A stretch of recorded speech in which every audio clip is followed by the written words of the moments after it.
Hello, everyone, and welcome to the Pash On podcast. Let's get started with your host, Brian Pash. Hi, this is Brian Pash, and welcome to another exciting podcast interview. Man, we have a lot to talk about today with Denise and Sarah, our two strongest leaders at PCG Digital. Sarah is the director of paid media at PCG Digital. Denise is the president and COO of the agency. Denise, how many years have you been with PCG so far? 9.5. Wow. Come on, Sarah, what about you? 6 years this month.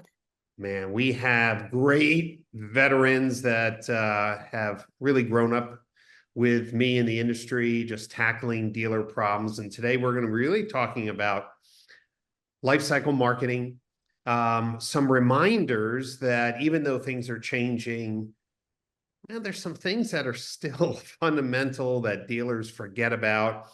And, Denise, I want to start with you. I think sometimes we get so caught up in marketing and marketing budgets and what does this ad say? And we forget we're marketing to people. And we have we gotten so far away that everything seems mechanical that we've just forgot about this is a big decision for consumers and we need to show more of the human side of the dealership? Yeah, that's correct. I think when I started in the industry in 2015, there was a big emphasis from us as an agency to, really showcase the auto dealerships in a very personal light, right? To make people more comfortable with their purchases, because it is a big decision for a lot of households. And where we are today is just amazing as far as what we're able to do as, collecting data and, tracking data and utilizing CDPs. But there's a big call now for us as marketers to kind of bring it all back to the human side as well. And we kind of want to look at that as almost as if we're personifying our data, right? And making sure that we are remembering that as we see these views come in, the engagement, the clicks, that there is an individual behind that. And what do they need from us to be able to solve their problems? Sarah, you've been looking at all of the paid media campaigns that PCG runs for its dealer clients. And are you seeing the decision tree of when a consumer comes in market and out of market shorter, longer? What should dealers know about what you're seeing in the way in which consumers engage and over what period of time? Yeah, absolutely. So the consumer journey is only getting longer and longer because people just have so many more options, right? So we as marketers in the automotive space tend to look at our digital marketing on a 30-day cycle. And really, we need to be looking at it from, I would say, a minimum of 120 days, right? When somebody's introduced to your brand online for the very first time, and by the time they convert with you, so interact with you in any way, a call, a text, a chat, a message, forget about even walking into the dealership. That cycle is so much longer than 30 days. And we're looking at it from, okay, we introduced them on the 1st. Where are the leads on the 30th? They don't exist because the life cycle is just so much longer, right? So making sure that we are getting rid of that 30-day emphasis. And the second piece that we are educating dealers about at PCG is how do people want to be communicated with? Do they still really want to fill out forms? I know for me, for all of my friends, for my siblings, for my family, people don't want to fill out forms at a dealership anymore because they know they're going to be bombarded with information back. Where are the chats? Where are the texts? Where are the calls? Where's the emphasis on communication in 2024? I think we are still backpedaled to focus on leads as a form submission when we really need to be emphasizing engagement as a lead. We are with Carrie's family, and her aunt turned a big milestone this week, 80 years old. So she knows I'm in the car business, and it's so funny, Sarah, what you're saying. So here's someone who's 80 years old, and she said to me, Brian, is there a way that I can shop for a light blue car? I'm like, okay, Gail, help me with this. She goes, I want a light blue car. I said, any brands? No, I want a light blue car, but it has to be the right color, light blue. Okay.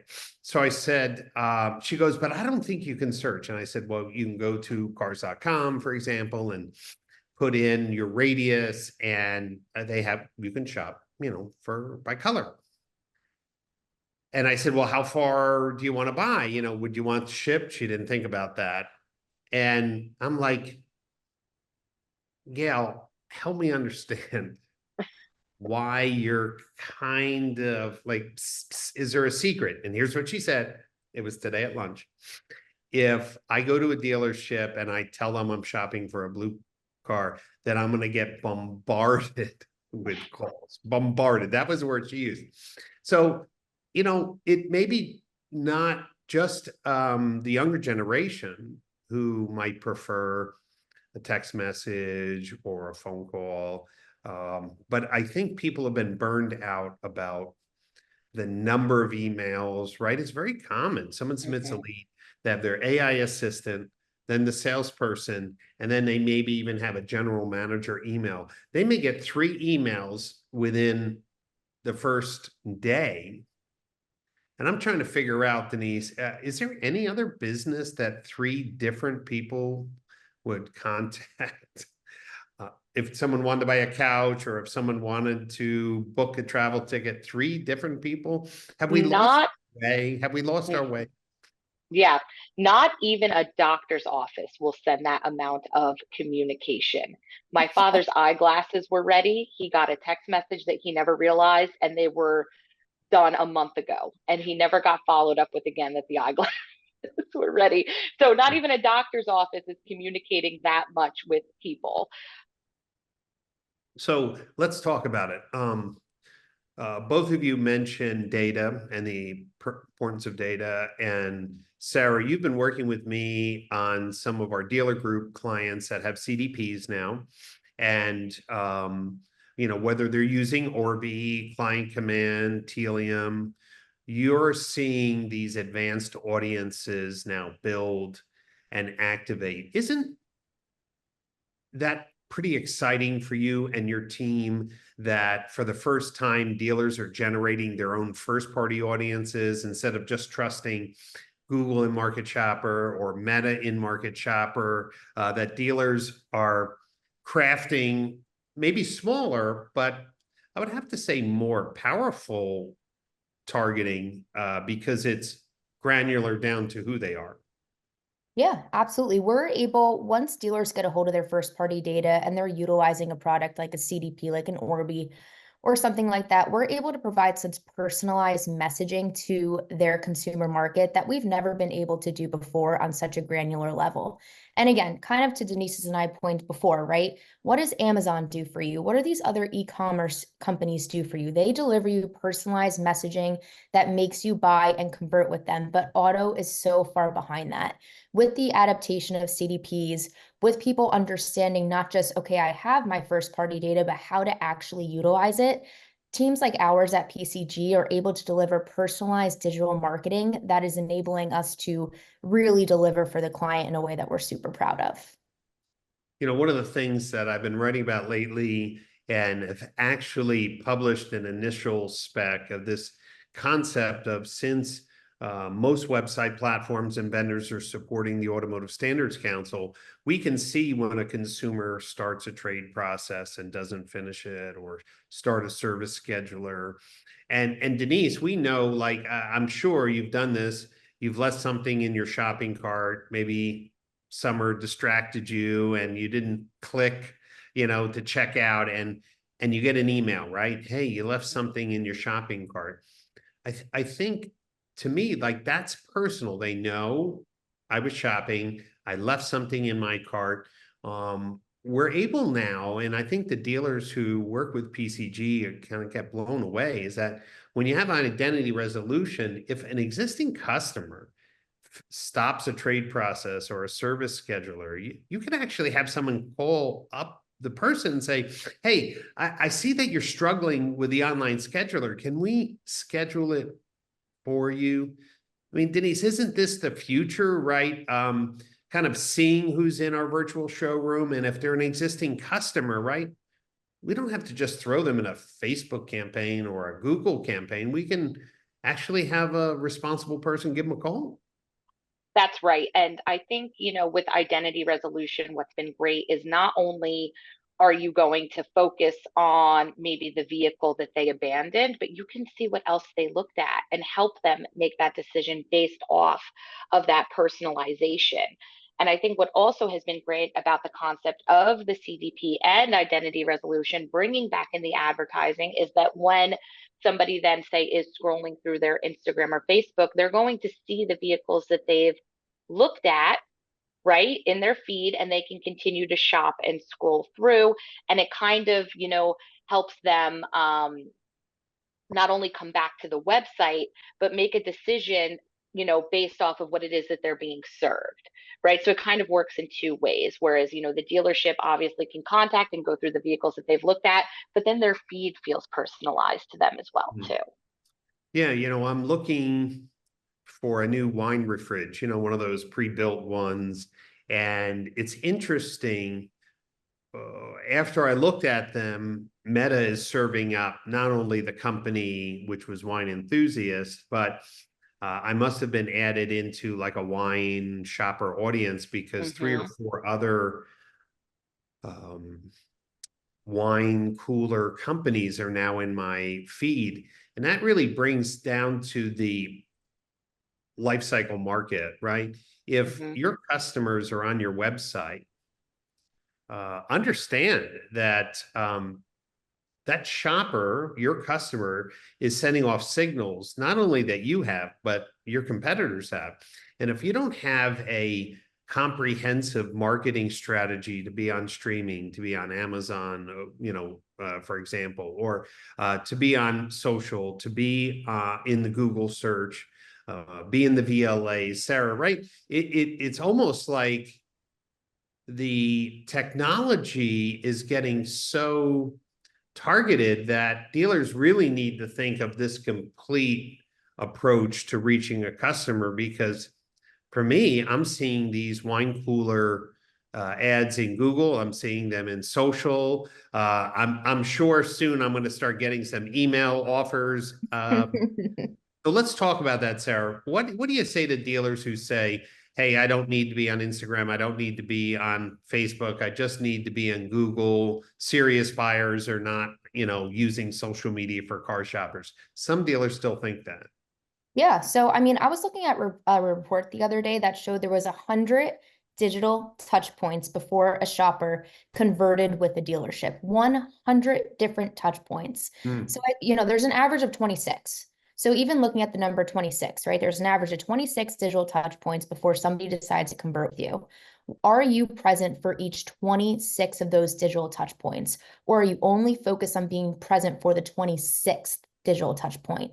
If you are not present during the entire journey, then somebody else is, and their journey is going to go askew, right? So that's the first thing I say. And that really goes back to our point about personifying your data and really understanding the story of each of your customers and understanding that they are a person and how are they shopping for a car online. And when dealers that we talk to at PCG get so focused in on the numbers and focused in on the lead count and things like that, I'm like, let's take a step back and let's think about what you engage with on social.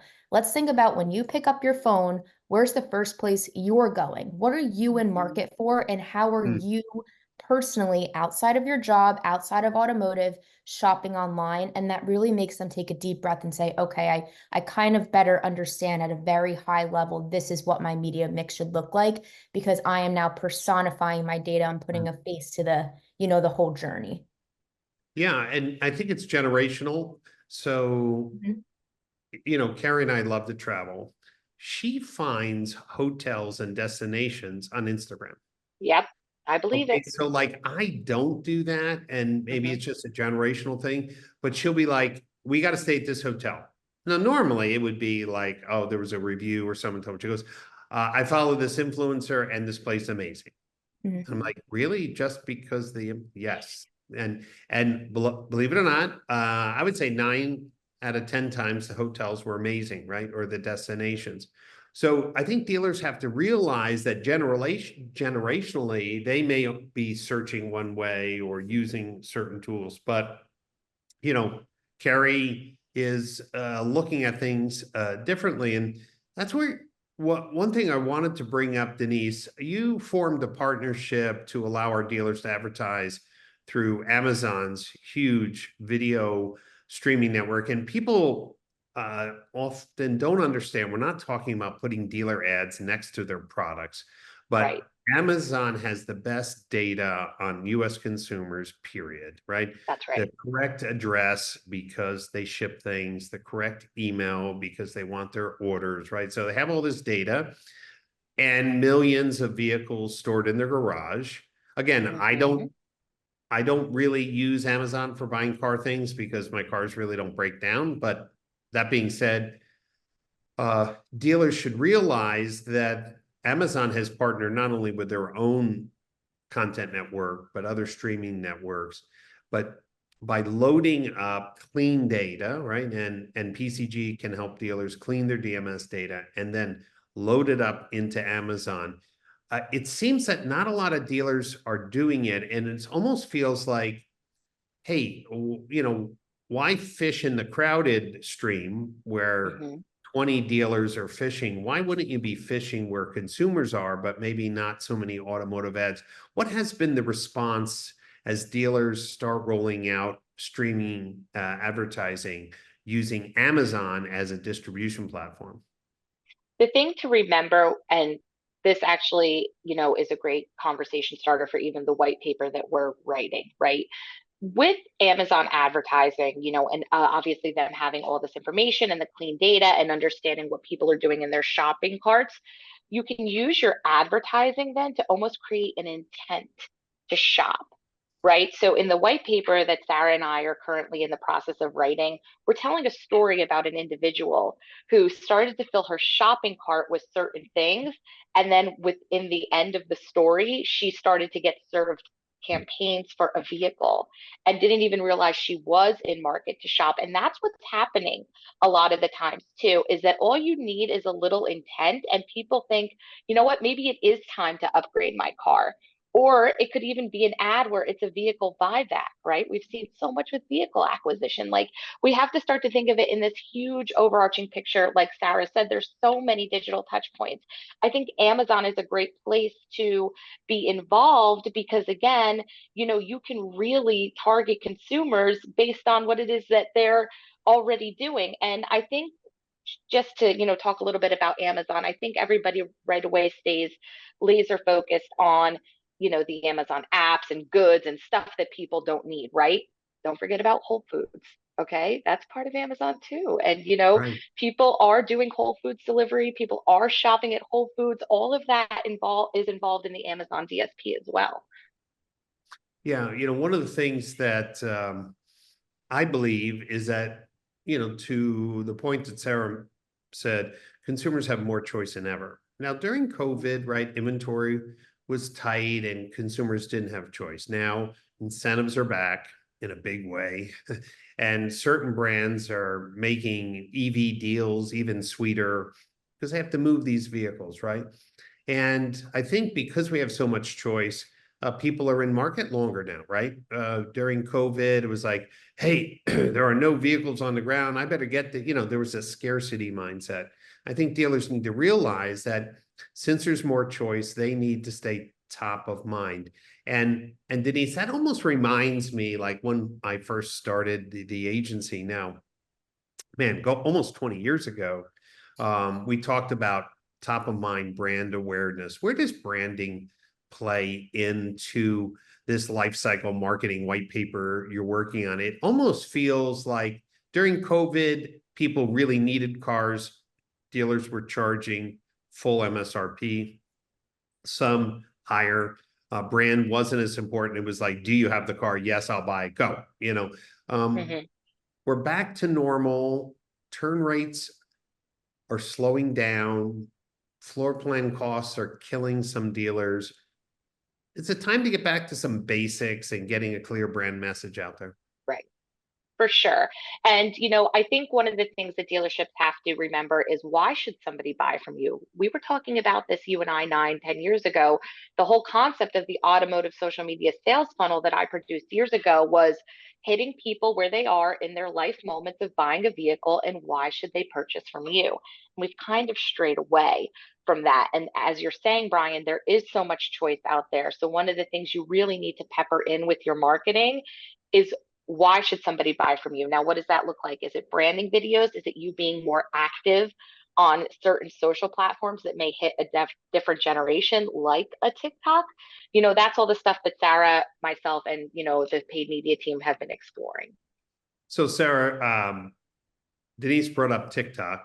You were the first automotive marketing professional to publish a white paper on TikTok marketing. You were one of the first to actually bring back data that showed that TikTok marketing, if the dealer had a creative focus, if a dealer wanted to expand their reach, could be very successful. Okay.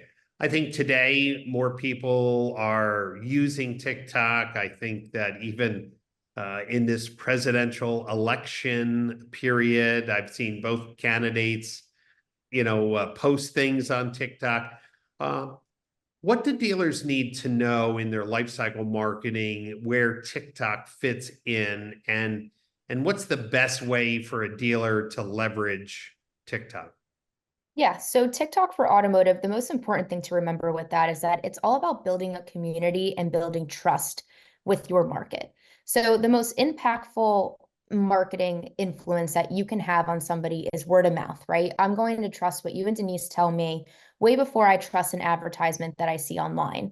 The second most close thing to word of mouth is influencer marketing. Influencer marketing is basically what TikTok is all about. It's about building a digital community of trust and engagement that has nothing to do with shoving sales incentives down to anybody's throats or focus on filling out forms. It's about building trust and building, just identifying your brand and who your market is and making sure that they're engaging with you in a very fluid way, in a way that if I see you in my TikTok news feed, I won't think twice about it. I won't think it's an ad. I will just think it's something that I am engaging with, just like all of my other content. So the place where people can get started in automotive is just organically posting online and seeing what sticks. Again, making sure you're keeping the fun in social media, like Denise has always said, making sure you're not focused on sales incentives, you're not focused on conversion-based advertising, you're focused on building trust and building an online community. And that's going to help you later down the lifecycle marketing loop when you are focused on those conversions in other channels. Mm-hmm. I think TikTok, to me, even though I haven't worked with a dealer on it, would really be good to helping break down some of the myths and fears about EV, right? If I was a dealer selling a lot of EVs, I'd be doing clips like, hey, I helped this customer put in their charging system, and, here's some tips and here's some funny things, because like, if it was more informational, like if people follow people because they hang out at the best restaurants. My friend Lorenzo is a food influencer in Florence. He knows every restaurant in Florence. Thousands of people trust him for restaurant recommendations. But if someone says, I'm considering an EV, who do they go to? I don't know who they would turn to, but yet there's so many questions. Like for me, I don't drive a lot, right? If I drive 5,000 miles on my car a year, that's probably about it. It could be 6,000, which means an EV would be perfect for me because I don't have any range issues, right? I'm just driving around town. I really haven't seen many people say, hey, if you're a person who typically drives around town with all the incentives and rebates and everything, maybe you're the perfect person, to get an EV. And if you're afraid about residual value, lease it. There's some amazing lease deals, right? Like building confidence, trying to find an audience that you could help maybe bridge this gap, right? This is where that trust building comes in. Where is there a lack of trust? And then building that. I don't know if car dealers think that people would listen to them, but I think if it was the right content, they would. I mean, people read my articles in automotive dealers. I have 13,000 dealers, subscribe to my newsletter because they want to have somebody talk to them about the things that they don't know about. Maybe dealers are not seeing that they could fill an information gap. Yep, I completely agree. And dealers want what they want right now. And the problem with that is that this takes a lot of time. So if you're the only automotive dealer in a 5-mile radius on TikTok, you're technically an automotive influencer for that 5-mile radius. I think people get misconstrued with what an idea of an influencer is. It's all about educating people and being the one person that people go to. So, like the Mohawk team is like a perfect example of this. They create really, really awesome content. They just went completely viral on TikTok. They were in the news for their TikTok series. And that's above and beyond. But just creating videos on your iPhone and having your sales team involved and your marketing team involved will really just help you brand yourself and your market 100%. Mm-hmm. Denise, talk to me about the white paper you and Sarah are working on, and when will it be released? Why should dealers go to PCG Digital and get on the mailing list to make sure they get this white paper? So the white paper will be released right prior to MRC. And our topic at MRC is all about, personifying data, lifecycle marketing. I think what's important about the white paper is it really is going to tell a story about an individual, how many digital touch points they had, and what led them to convert. Now, people may say, well, you just, made this up. Absolutely not. This is based on my personal experiences. It's based on some of my friends' personal experiences, and I kind of compiled it all together in that aspect. Then Sarah in the white paper took each of those digital touch points and put them as to where they need to be in that life cycle marketing. So this is a very step-by-step guide, and we're giving people, the resources that they need to get this started. Marketers in the dealership, okay, here's where you could start. Here's where this piece comes in. And I think, one of the most exciting things for me is, obviously when I kind of started this journey years ago, it was more funnel based, right? And then it was like, okay, and we get to, sending them service campaigns and we'll keep them, in market. But with the life cycle, there's so much more that you can do in there, right? And again, I bring up vehicle acquisition again. My goodness, I get how many, texts from the dealership that I bought my car at. They're just dying to buy back my vehicle, right? And that's a huge life cycle marketing thing. So you will see in this whole paper, it's going to be a step-by-step guide, the strategies that need to take place. And I think with us personifying an individual, it's going to really help break it down what consumers are looking at today and how they are making their purchasing decisions. And that brings up a good point. Lifecycle marketing is somewhat of a predictive way in keeping people engaged. But with identity resolution, and I really would like dealers to focus in on this one little word of advice. Dealers who don't have identity resolution have to model what they believe is correct for each customer. They have to model. But you never know. Someone gets in a promotion. Someone has a baby on the way. My cousin Rebecca, or my niece Rebecca, just announced to the family she's having her first child, right? Emotional time, right? But maybe they're thinking like, we need a bigger car. Mm-hmm. You couldn't predict that she was going to get pregnant in this summer, right? So, but if she comes back on your website and doesn't fill out a form, you don't know that. But with identity resolution, you will. And so I want dealers to understand lifecycle marketing is important. Identity resolution helps you with the rounding errors and allows you to identify people who jumped forward 3 or 4 steps because of a promotion, because of a life change, because of a move, because of unexpected situation. And that's super important. So lifecycle marketing with a true comprehensive media strategy plus identity resolution really helps dealers keep track of their customers to lower defection. For the dealers who are listening, this interview is part of the series of interviews leading up to the Modern Retailing Conference. It's November 17th, 18th, 19th in Palm Beach.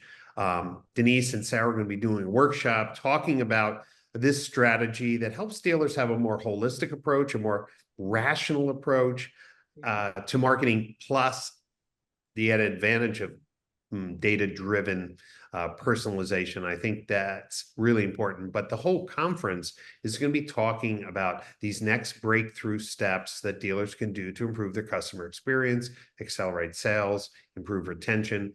So if the dealers have never been to the Modern Retailing Conference before, Sarah, you've obviously attended all of the ones that we've done. You speak at them. What are dealers telling you? Like, why should a dealer who's listening to this interview today mark their calendar for MRC when there's a lot of different conferences each year that they could go to? Yeah, the feedback I get consistently year over year is that it's the most actionable conference in automotive. So when you come to the MRC on Monday, you can go back to your dealership and implement what you were learning throughout the conference, right? It's not something that's high level where you're coming back being like, oh, I already knew this. This was a complete waste of my time. This is all progressive information and topics that are going to bring your dealership to the next level that most of the dealerships in the country just aren't utilizing. So it's very progressive, it's very actionable. And of course, it's at the iconic O Hotel in West Palm Beach, which people love, love, love, including myself. Yeah, come on, Denise. Same question. Well, what's the feedback you get from dealers who are attending the Modern Retailing Conference? Aside from the content, the dealers that, I am close with that have attended the Modern Retailing Conference in the past, they really appreciate the time that is put into choosing sponsors and speakers to be at the event. Every dealer that I talk to, has time to talk to the sponsors. They don't feel like they're being pitched constantly by the sponsors. They more or less are learning. And then they could take what they've learned and go back and, set demos by themselves. But they really feel like the time that you and Dawn put into finding these vendors and making sure that they align with the content of the conference and what it is that they're learning, they truly appreciate that. And I think it only makes all of us stronger as an industry for then even like Sarah and myself to understand what all the other vendors in our space are doing as well. So it's not just so much from a dealer to a vendor, it's a vendor to vendor as well. Yeah, that's one of the feedbacks I get is that there's some intimacy and the vendors can network, and there's been partnerships and deals made at the conferences. So it's a great environment for everyone. Dealers, I just want to encourage you to register early by going to modernretailingconference.com. Get your tickets. The event sells out every year. The O is in beautiful Palm Beach. The weather in Florida, in South Florida in November is epic. And more importantly, it is a learning experience, as Sarah said, and we're talking about the things that no one else is talking about because we're going to be sharing the data that no one else has been working on. And well, we're always pushing the industry forward. Also want to let members of the vendor community know that we do sell vendor tickets, but the window for those tickets is closing in September. That means no last minute vendor tickets in October or November. We leave those for the dealers. So if you want to be part of a really strong educational experience, just want to let you know, after September 30th, no more allied industry tickets are sold. So go to modernretailingconference.com and get those tickets. Denise, as the president of PCG Digital, full service digital agency, you've spent a lot of time in building content for the website. You've made it an informational resource for dealers who are shopping for a new agency, looking for someone to really rationalize their marketing budget. What website should they go to, and what's the best way to get in touch with you or Sarah? Sure. So go to pcgdigital.com and as you're scrolling through our homepage, if you go to the bottom, it'll say take our value quiz. All right. And when you click take our value quiz, what you can do is answer questions based off of your needs and wants currently within the dealership. And then at the end of that value quiz, you're going to get a persona, right? Whether it's you're looking for transparency or customer service. And within there, you'll meet one of our current dealer partners who is in that persona as well, which is great. Now, the beautiful thing about taking our value quiz is you don't have to fill out a form to get your results, right? It's just going to be given to you. And once you see your results, if you feel that there's something that you need or something that there's lacking, you'll be able to contact us right through the website. You can also email me at denise@pcgcompanies.com. And Sarah, of course, it's sarah.ciacciola@pcgcompanies.com. All right. Well, it's so good to sit down with both of you and just talk about what we love the most. That's really helping our dealers succeed, help them be more profitable, help them have the right brand message in market. So thanks for your time today. And we're looking forward to hearing your workshop at the Modern Retailing Conference coming up November 17, 18, 19. And if this is the first time you're listening to one of my podcasts, you should know there's dozens of interviews over the years with industry leaders, innovators, agencies, technologies that are transforming automotive retail. And so just search for the Brian Pash podcast on your favorite podcast player.